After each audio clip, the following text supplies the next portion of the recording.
आम लोग, गंदे लोग गंदी चीजें करते रहें, भागते रहें, शादियां करते रहें, एक को छोड़ा दूसरे को पकड़ा, कुछ भी करते रहें, सब सहन कर लेगी धरती। लेकिन जो अच्छे लोग कहलाते हैं, सदियों से पूजे जाते हैं, अगर वो गड़बड़ करने लगेंगे तो बहुत नुकसान होगा, बहुत ज़्यादा वातावरण, पर्यावरण, ग्लोबल वार्मिंग और दुनिया भर की सारी समस्याएं बढ़ेंगी। फर्क पड़ता है। वैज्ञानिकों ने भी साबित कर दिया कि जानवरों की चीख से, कत्ल खानों की चीख से वातावरण दूषित हो रहा है, कार्बन पैदा हो रहा है, ओजोन की परत खत्म हो रही है। ये विज्ञान सिद्ध कर रहा है कि हिंसा नहीं होना चाहिए, और अच्छे लोग भी ऐसी गंदी चीजों में शामिल होंगे तो और क्या होगा। इसलिए चाहे कुछ भी हो, हमारे आचार विचार में कभी काला धब्बा नहीं लगना चाहिए, ये हर युवा की प्रतिज्ञा होना चाहिए। हर व्यक्ति की सावधानी होना चाहिए, क्योंकि चंचलता के साधन इतने जबरदस्त हैं कि अपने आप को संभालना कठिन हो जाता है। लेकिन जो कठिन काम करता है वही तो महावीर का भक्त कहलाता है? आप ऑफिस में तहसीलदार बन गए हैं, नायब तहसीलदार बन गए हैं, अब सामने से कोई 10 लाख की रिश्वत देने को आ जाए और फिर भी आप कहो कि नहीं चाहिए, इसे कहीं गरीबों के कल्याण में लगाओ, किसी स्कूल में लगाओ। आप बहुत बड़े प्रिंसिपल्स हैं, आप मंत्री हैं, और आप ऐसी सारी ऑफिसर हैं, और आपके सामने ऐसी घटना घटे, मैं अन्याय का साथ नहीं दूंगा, चाहे तुम कुछ भी करो।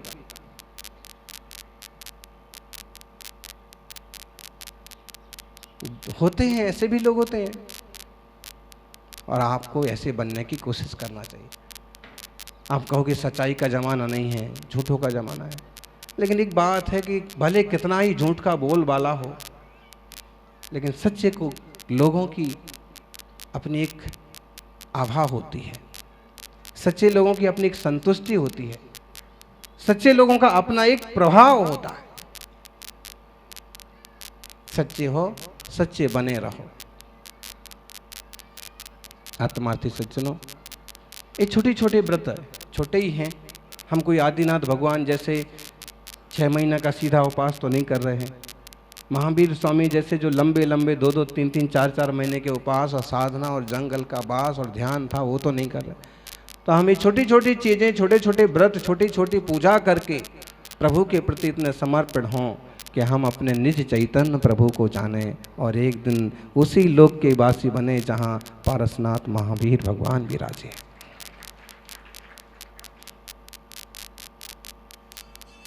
सज्जनों, जिसका जैसा चरित्र होता है उसका वैसा ही मित्र होता है। देख लो, आप खुद का चरित्र लूज है तो दोस्त भी वैसे ही मिलेंगे, मिला लेगा। जिसका जैसा चरित्र होता है उसका वैसा ही मित्र होता है। शुद्धता होती है विचारों में, आदमी कहाँ पवित्र होता है? आदमी कहाँ पवित्र होता है? कोई आदमी थोड़ी ना पवित्र होता है। लघु शंका, दीर्घ शंका, दुनियादारी तो करता ही रहता है ना। शुद्धि होती है विचारों से। ये 10 उपास करने वाले देखिए, विचार शुद्धि, आचार शुद्धि। आप अपना चरित्र ऊंचा बनाएं ताकि आपके मित्र भी आपके चरित्र का अनुसरण। हम वो जज्बा रखें कि हम दुनिया को बदल सकें, दुनिया के हिसाब से हम ना, क्योंकि ये भी कहा जाता है कि आपको समय के हिसाब से चलना पड़ेगा। भाई, समय के हिसाब से हम उस चीज को एडजस्ट कर सकते हैं जो योग्य हो, उचित हो, नैतिक हो, देश और संस्कृति के अनुसार हो। लेकिन इस नाम पर आप कहो कि कुछ भी शामिल कर लो, भ्रष्टाचार शामिल कर लो, वो नहीं जमेगा।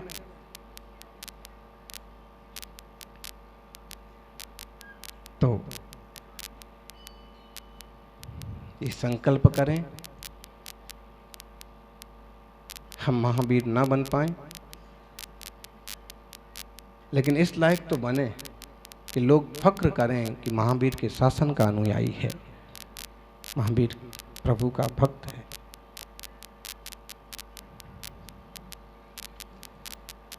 अभी अभी गुजरात के मुख्यमंत्री का पद जिनने छोड़ा है, रूपाणी जी, देखना जब वो गांधीनगर में आए, घंटे 1.5 घंटे तक संघ के सानिध्य में रहे, बड़ा कार्यक्रम था, उसमें भी शामिल हुए। 2-3 बातें ऐसी बताई उन्होंने कि बोले महाराज जी, आपके आशीर्वाद से जब से सीएम बना हूँ, मैंने जानवरों के लिए भी एम्बुलेंस की व्यवस्था की है। अगर कहीं कोई लंगड़े लूले टूटे फूटे जानवर तकलीफ में पड़े हैं तो उन्हें भी एम्बुलेंस की व्यवस्था की। जितनी गौशाला हैं, जितने ये हैं, उनके लिए मैंने एक ढंग के अलग से एक अनुदान की व्यवस्था बनाई है। और लोग कत्ल खानों को अनुदान देते हैं, मैंने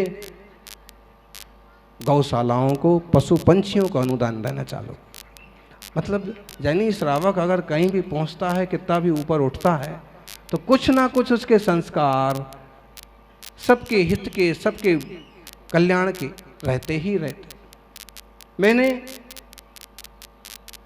शत्रुंजय पाली ताना तरफ जो सड़क जाती है, गिरनार तरफ जो सड़क जाती है, पांव पैदल चलने वाले साधु भगवंतों के लिए अलग पगडंडी टाइप का उसी पर एक फुटपाथ बनवाया है, 500 किलोमीटर का, 600 किलोमीटर का। इसका मतलब है कि अगर जैनी श्रावक आगे से आगे भी बढ़ता है तो क्या कर सकता। इसलिए सर्व समाज में शामिल होकर के भी, सर्व समाज का काम करते हुए भी अपने प्रभु के आदर्शों को नहीं छोड़ करके सबके कल्याण की कामना करना और सबके कल्याण के काम करना। एक ईमानदार दुकानदार भी देशभक्ति कर रहा है, जरूरी चीजें लाता है, जरूरी लोगों को एक तरह से बांट देता है, बेच देता है, उसमें बीच में मेहनत मजबूरी का 5% 2% अपने पास रख लेता है। सरकारी ऑफिसर बन गए, उसमें भी हम कहीं ना कहीं देश सेवा और देशभक्ति का अपना जज्बा रख सकते हैं। क्यों? कितने लोग हैं जो ईमानदारी से सारी चीजें निभाते हैं। तो मुनि राजों को तो केवल आत्मशुद्धि और धर्म ध्यान के मार्ग पर ही चलना है। इस श्रावकों को, गृहस्थों को आत्मशुद्धि और धर्म ध्यान के साथ, उनके साथ और भी ढेरों जिम्मेदारियां हैं। कुछ लोग तो ऐसे होंगे कि पहली बार लगातार 10 दिन घर से दूर रहे होंगे,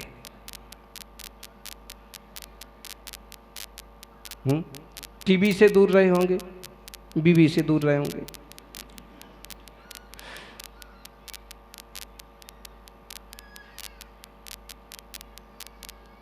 लेकिन यही संकल्प शक्ति ना बड़ी काम आती है, व्यवसाय में भी काम आती है। हम ऐसा करेंगे, हम इस ढंग से आगे बढ़ेंगे, वो शक्ति काम आती है कि हम डटे रहते हैं, साहस रहता है। धर्म ध्यान में भी काम आती है। बुराई को छोड़ के अच्छाई की डगर पर ही हमें चलना है। आप कहोगे महाराज जी थोड़े से जैन लोग, थोड़े से अच्छे लोग क्या करेंगे? बहुत कुछ कर सकते हैं। एक पंखा 10 लोगों को हवा कर रहा है, एक कैमरा 1000 लोगों की फोटो खींच रहा है, वीडियो बना रहा है। कितने हैं ये? एक रात रानी का फूल खिला है, एक बढ़िया महक का बाला गुलाब का फूल खिला है वहाँ, और उसके पास जो 10 5 20 लोग जाते हैं सबको सुगंध महसूस होती है। कितने हैं? अगर एक इंसान भी ठीक से अच्छे दम से अच्छा बनता है तो आसपास के वातावरण को भी महका देता है। इसलिए इस देश में, यह देश एक बहुत बड़ा बगीचा है, यहाँ तरह तरह के पेड़ हैं, फूल हैं, पत्ते हैं, लेकिन ये अच्छे लोग कहिए, जैन लोग कहिए, शाकाहारी सदाचारी ब्राह्मण लोग कहिए कि और अच्छे लोग कहिए, ये गुलाब के फूल हैं कि जहाँ खिलते हैं सब तरफ महक फैलाते हैं, दूसरे लोगों को भी जीने के तरीके सिखाते हैं। और आप इस पर गौर करना, आप लोग जो रूढ़ियाँ अपनाते हैं, आप जो लोग नियम बनाते हैं, आप जो लोग नए सिस्टम से चलते हैं, देखना, गौर करना, धीरे धीरे लोग वही फॉलो करने लगते हैं। आज रात्रि भोजन के त्याग होने लगे हो मुनियों के आदेश से। समाजों में रात में भोजन नहीं बनेगा, शादियां रात में, मजबूरी हो, मुहूर्त हो तो भले रात में कर लो, लेकिन भोजन दिन में ही हो जाना चाहिए। और आप देख लीजिए, आप कौन सी जाति और कौम है कि जहां इसका प्रचलन चालू नहीं हो रहा हो। कमोबेश सब लोग इसको अपनाने लगे। बोले लाइट बचती है, रात में होने वाले पाप बचते हैं, जीवों की हिंसा बचती है, चोरी छुपे गड़बड़ी कुछ नहीं होती है, दिन में दुख फॉलो करने लगे। पानी छानने की बात तो शासन ने, डॉक्टरों ने कहना चालू कर दिया, छान के पियो, गर्म करके पियो, नहीं तो कोविड हो जाएगा। देख लीजिए, रात का खाना डॉक्टर पत्रिकाओं में, अखबारों में लिखने लगे, 3 घंटे पहले, सोने के 4 घंटे पहले खा लेना। इसका मतलब क्या हुआ? अब सीधा सट नहीं बोलते कि रात को मत खाना, 4-5 घंटे पहले खा लेना। तो आदमी 10 बजे सोएगा तो 11 बजे सोएगा तो भोजन कब करेगा? दिन में ही करेगा ना। फिर टोटल वैज्ञानिक धर्म है और ये सारी दुनिया के लोगों का धर्म है, जीव मात्र का धर्म है। बस सौभाग्यशाली हो कि आप अच्छी तरह से उसका अनुसरण करते जा रहे हो, और आपको देख करके हो सकता है कुछ लोग और आपका अनुसरण करने लग जाएं। 10 उपवास करने वाले, 32 उपवास करने वालों को ये तो भरोसा हो गया कि केवल खाने से जिंदा नहीं रहते। आज 10 दिन हो गए, 32 दिन हो गए और हमने कुछ नहीं खाया है, मजबूरी में 2-4 बार केवल पानी लिया है, तो भी जीवन चल रहा है। इसका मतलब है कि केवल खाने से ही जीव जिंदा नहीं रहता है। इसलिए खाने के लिए कोई पाप करने की जरूरत नहीं है। इंसान इसलिए तो करता है, खाना पीना मौज मस्ती के लिए पाप करता है। एक बात। दूसरी बात ये भी प्रूफ हो जाती है कि अगर हम 10 दिन महीने भर बिना खाए पिए सहजता से रह सकते हैं, तो सिद्ध भगवान बिना खाए पिए अनंत काल तक रहेंगे, क्योंकि वह शुद्ध जीव तत्व हैं। जीवत्व की शक्ति है 47 शक्तियों में, अनंत शक्तियों में उनकी वो अपनी शक्तियां हैं। इसमें भी कोई आश्चर्य की बात नहीं है। और हमारा जीव भी अगर कभी सिद्ध हो गया ना, देवों के बारे में बोलते ना, कितने दिन बाद, अगर 2 सागर की आयु है तो वह 2000 साल बाद अमृत का आहार करता है। 2000 साल भूखा रहता है? भूखा नहीं रहता। देवताओं की ऐसी स्थिति है कि वो तृप्त ही रहते। दूसरी बात, 2 पक्ष के बाद सांस लेता है। तो आप उपवास वालों को अनुभव होगा कि उपवास चले तो ज़्यादा सांसें लेने की भी जरूरत नहीं पड़ती है। कभी गौर किया आपने?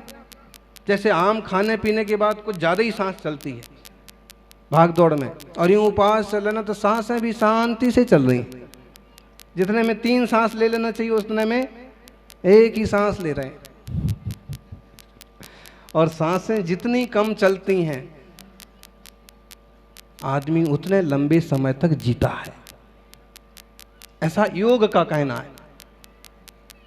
सांसें जितनी धीमी चलती हैं, धीमी चलना तो जरूर चाहिए, बंद पड़ जाएंगी तो फिर नहीं जीता है। चलना तो चाहिए, लेकिन जितने सिस्टम से और जितने स्लो ढंग से चलते, बस क्षमा, मृदुता, ऋजुता, शुचिता जीवन का अंग बने। सत्य, संयम, तप, त्याग जीवन में झलके। पदार्थों का मोह एक तरह से टूटे और ब्रह्म स्वरूप के चिंतन में 1 मिनट, आधा मिनट जरूर जाए। प्रभु की नज़र से नज़र मिलाने का 1 मिनट जीवन में, दिन में जरूर निकले। ये 10 धर्मों का सारांश है। और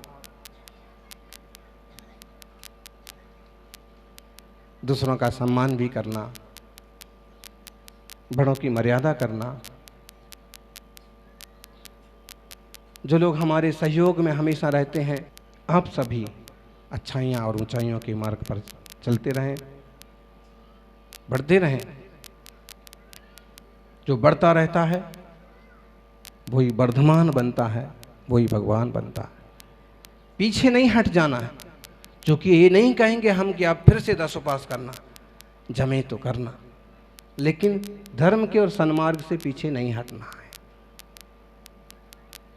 कोई ये ना कहे कि उनका लड़का ऐसा। कई बार बड़े बुजुर्गों की इस बात की भी फिक्र होती है कि लोग कहीं हमारे वंश को नाम न धरें कि ऐसा लड़का निकला, ऐसी लड़की निकली। क्योंकि आजकल तो ऐसे फक्कड़ लोग हो गए कि खुद ही हैं भ्रष्ट, तो बेटे बेटियां भी कुछ करने लग जाएं तो कर लिया तो क्या हो गया। लेकिन आज भी गंभीर लोग हैं कि नहीं, वंश परंपरा धर्म इनकी इज्जत बहुत बड़ी होती है। कोई ये ना कहे जैनी का बच्चा और ऐसा। तो कभी अगर मन गड़बड़ करने का होता है तो इस पर विचार कर लेना। सौभाग्यशालियों, इतने विशाल मुनि संघ के सानिध्य में, और जिसमें मुनिराज भी महीने महीने भर के उपास हो गए हैं। अगर बीच के उनके 2-4 पारने छोड़ दिए जाएं, आज यहाँ कितने दिन हो गए मुनि संघ को? लगभग 60 दिन हो गए। हाँ, 62 दिन हो गए। और मुनिराज के आज 52 उपास हो गए। केवल 10 दिन बीच में कुछ थोड़ा बहुत लिया तो लिया, केवल हुए तो 8-10 आर हुए। मुनिराज के सिद्धार्थ सागर जी के अभी चल ही रहे हैं 32 उपास। बीच में तकलीफ ज़्यादा होती है तो थोड़ा सा 2-4 दिन में पानी लेते हैं।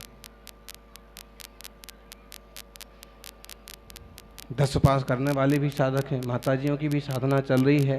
और एक 32 उपास करने वाली माताजी, 5 उपास करने वाली माताजी, और वो माताजी को तो आप देख ही रहे कि इनके उपास होंगे तभी ऐसे बैठे। तो उनके भी 16 उपास जैसी साधना चल रही है। पूरा ना यहाँ देखा जाए तो फिलहाल चौथे काल का वातावरण है। वातावरण भी वैसा ही है, दृश्य भी वैसे ही है, लोग भी वैसे ही आ रहे हैं। और आप लोगों को देख करके ना कितने लोग सोच रहे होंगे महाराज जी इन लोगों को बहुत देख रहे हैं, आशीर्वाद दे रहे हैं, इनके गीत गा रहे हैं, अगले साल मैं भी करूंगा। करो भाई करो, क्योंकि खाने वाले दुनिया में बहुत हैं और खा के मरने वाले भी बहुत हैं। बिना खाए वाले, बिना भोजन करने वाले और संकल्प पूर्वक साधना करने वाले कभी मरते नहीं हैं। यूं आदमी 4 दिन ना खाए भूख से मर जाएगा, लेकिन वो 30 दिन से उपवास कर रहे हैं और टिपटॉप कुर्सी पर आराम से बैठे। इस संकल्प और प्रभु की गुरु की ऊर्जा का फल। बस सबका जीवन मंगलमय हो, पूरे देश में सुख शांति हो, दुनिया में सुख शांति हो। ये तप आपके और जगत के कल्याण के लिए सहयोगी हो। जय बोलिए महातपस्वी गुरुवर आचार्य श्री सन्मति सागर जी महाराज की।